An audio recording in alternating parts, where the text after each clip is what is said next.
What's going on, my super fam? Today we have a quick, fun, interesting video I'd like to share with you guys, talking about a specific team that I have been enjoying myself very much for the past week, and it was made possible with the introduction with our Nahida alongside with Yae Miko. Now Yae Miko is currently back, so if after watching this video you find that the team is enjoyable and pretty interesting for you, you might want to have Yae Miko on your team. And so the specific team I want to talk about today is what's called an AFK team. Now, I don't know exactly if you've already heard of it. It's actually not too of a popular team because the number of characters that can make up a team like this is quite limited even up until this point. Now, if you're not really familiar what an AFK team actually is, then it is actually what the name suggests, in that this team utilizes sub DPS character who mainly use their E skill to deal damage. Therefore, by building a team around these characters, their skill will automatically trigger without you having to do anything, therefore dealing damage for you. The only thing you have to do is basically set up their E skill, then switch to them to use their burst, and that's basically it. Or to put it in simple terms, these teams help you to clear content in the game without you having to do much or up to even nothing. So no chasing around, no button spamming is needed, and no grey hair on your head by not being able to clear out the game content. That is what the AFK team aims to do. So when you look into it, there was an old AFK team that we have been using before, and that includes Yae Miko, Zhongli, Albedo, and Kokomi. This team was generally the only AFK team that we had to date, and even before it has been doing really well. In that, of course, all four of these characters are going to be setting up their E skill, dealing damage passively without you having to do anything. The reason why we have Yae Miko here on the team is that basically she's going to be someone who deals the most damage on the team, but more than that, her E skill AoE is just absolutely insane. It basically targets everything on the field without you having to aim at anything. We do have what the community usually seems as her counterpart, which is Fischl. However, Fischl doesn't really have as much AoE as Yae Miko does, and so she's just a much better fit for your job. And then we have Albedo, who's also one of the characters that deals a lot of passive damage up until now as well. He's here to provide your team with Geo Resonance alongside with Zhongli, who of course, as you've now known to be one of the if not best support character in the game because of his unbreakable shield and the amount of buff that he gives to the team. And then on top of that, we also have Kokomi here to provide healing as well as hydro application, therefore dealing a little bit of electro charge damage alongside with Yae Miko, with the ability to be holding Thrilling Tales of Dragons, therefore also providing your team a lot of attack buff. However, there has been quite a bit of downside to this team before, in that we only had Geo Resonance and Electro Charge, so they weren't really too good of a reaction. Plus, it was really hard to break shield, especially when it comes to Electro and Hydro Shield. However guys, since the time Nahida was released, she has been an amazing addition to the AFK team, which actually took it to the next level. And so if you have Nahida on your account, here's how we're going to be building the new AFK team, in that we're going to be having Nahida in place with Albedo. With this only, it has given the team a lot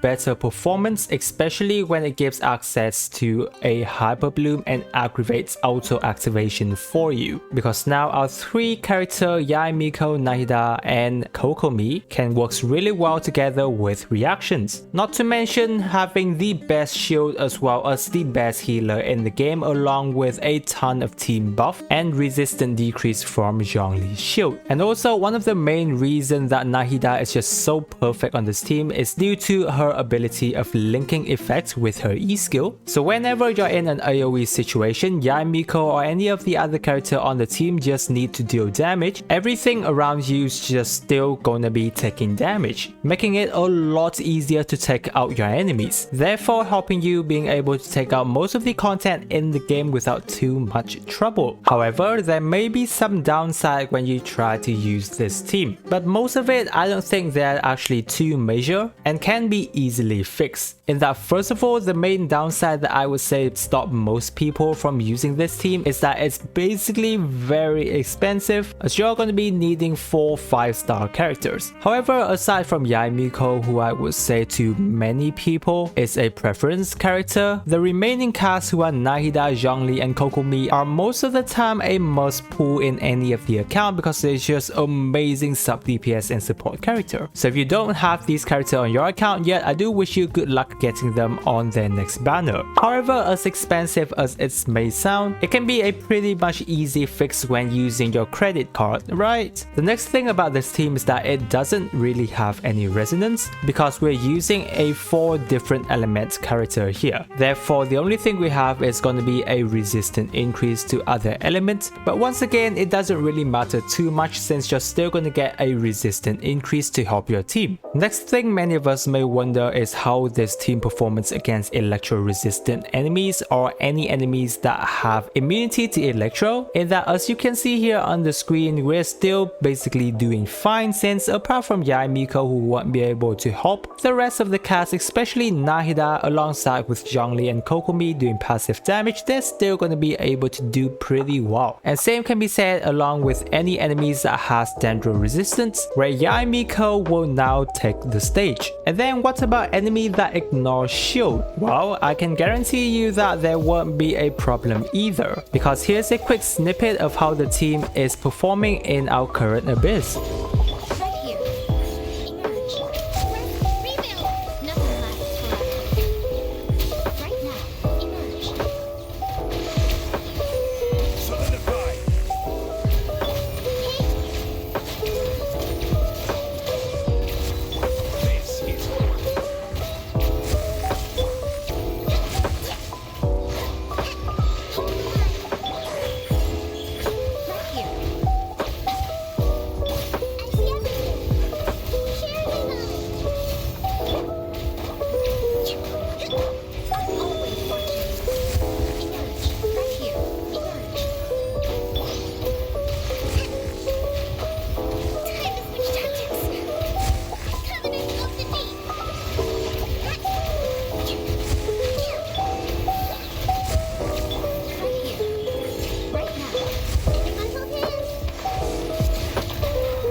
And so now you've basically have an idea of how the team performs. Here's gonna be my recommendation in terms of how you build each of the character. In that, first of all, Yae Miko, we're gonna be running a Gilded Dream set, because if you haven't watched my updated guide on Yae Miko I posted the other day, do check it out after this video as I'm sure it's gonna be enjoyable for you. But the Gilded Dream set is generally the best option to run along with Yae Miko right now, especially when we're running in a very much reaction focused team like this. For the Sans, you can run with EM. Cup, you generally can run with EM as well, but if you have a good Electro Cup, it is also recommended because then you're not always too reliant on reaction damage. And then for the Circlet, you can go with crit ratio. For Nahida, we're going to be running the Deep Wood set because there aren't any character on the team right now that have access to Dendro resistant decrease, so the Deep Wood set is going to be perfect for Nahida. For the Sans, we're going to be running EM, as well as the Cup is also going to be EM, and then finally a crit ratio Circlet, because overall we still want to focus as much EM on Nahida as possible, but we still don't want to forget all of her crit rate. For Kokomi, we're going to be using the Tenacity set because it is perfect honor as well as providing your team a pretty significant amount of attack boost along with shield increase. For Sans, we're going to be running with HP. The Cup, you can run with HP or hydro damage bonus depending on to your liking. I generally have a more damage based Kokomi, so I tend to run hydro damage bonus. And then for Circlet, I'm running healing bonus. You can run it with either HP or healing bonus, but Kokomi does benefit off of healing bonus, so if you do have that extra, you can use that. And then moving on to Zhongli, we'll be running him with Noblesse Oblige set so that he does a little bit more burst damage. Plus, we don't need him on Tenacity anymore because Kokomi is already a user of that. So running Noblesse on Zhongli will benefit your team much better. For the Sans, you can run with HP. You can also run with HP Cup and then HP Circlet as well if you're running a full support as well as a little bit burst damage Zhongli. There are kind of a lot of way to build Zhongli. So once again, do check out my guide on Zhongli build if you're having trouble building him. And so that's going to be my quick saying on this fun little team. There's so many teams in Genshin Impact right now, plus we don't really have to worry too much about meta all the time because the game is pretty easy at this point. So I always want to find and share something that is more enjoyable for us to use, especially when it comes to the AFK team. It's just very fun to use because many of the time you're just going to be there laughing into your enemy's face without them not being able to do anything, and you just stand there and take them out. It's a pretty enjoyable team to run, not to mention the viability of the team is just very good. It isn't a team that doesn't function but works perfectly fine, which is why I find it very worth to share with you guys. And so I really appreciate you sticking with me to this part of the video. If you're new to the channel, be sure to subscribe to my channel for more of my Genshin Impact videos. Now if you've just got Yae Miko and you're having trouble building her, then I do have an updated guide on Yae Miko because after Dendro release she has quite a lot of change, so I'm sure the video is going to be pretty valuable to you. And with that guys, I wish you a super day and I will catch you on my next video.